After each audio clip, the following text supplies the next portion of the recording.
tie cut off, a red stain blooming along the collar of his blue pajamas. Groundskeeper E-Wraith entered at the same moment, straight from the stables with pitchfork in hand, to ask what the trouble was. Tommen yelled to stop it, but it had already begun. The shouting, the weapons, the smell of fresh blood, and the Queen's lifetime of lies, more than sufficient powder and flame. Beth signaled the attack. Tommen's vision became a blur of his mother's howling mouth, her flying hair. She raced to Enlaya's side as his father drew his Queensguard sword. Lord Everloyal was an exceptional duelist, but he stood against 30 swordsmen. He refused to kneel, so they cut him down, across belly and chest, blood on the starburst tile Mother loved so much. Tommen didn't see her body lying with the others. Had she fled in time to warn the girls? Tommen fought, but Beth had always bested him in practice. Now was no different. She brought the hilt of her sword into the bone of his cheek. He staggered, fell to his knees. She caught him and pinned him to the wall with a knife through his palm. Held the point of her sword, still sticky, with Lord Everloyal's insides, to Tommen's throat, forcing his chin up so he had to watch. They'd never planned to take him alive. They were merely saving him for last. Mother's impeccably set dining room was a mess. 3 of the 7 fey glass windows were shattered. Tommen broke free, struggled with Beth, used the knife that pierced his hand to cut her bottom lip and chin. Beth had the bigger weapon, the longer range. The struggle ended quickly. He was pinned again. The slaughter continued.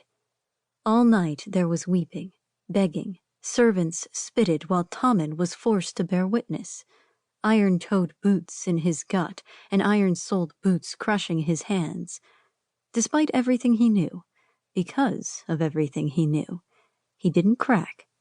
He tried to goad the Queensguard into killing him before a sorcerer could arrive and begin the true torture. He wasn't dead yet, unfortunately. He sat, pinned again to the wall between 2 broken windows, Beth's blade neatly lodged between his heart and his liver, steel sheathed first in muscle, then plaster. The Queen's crest upon the hilt, a golden 2-faced sun, stained with Tommen's blood. At last, the sorcerer Morian appeared before him. "I keep you alive because you have something I want," he said. "You will tell me where it is." The sun peered over the horizon. The sorcerer was gathering fragments of silver-polished glass toward him simply by curving his fingers and beckoning them closer. They shivered and shuddered across the tile. Instead of reflecting the pale light, they absorbed it.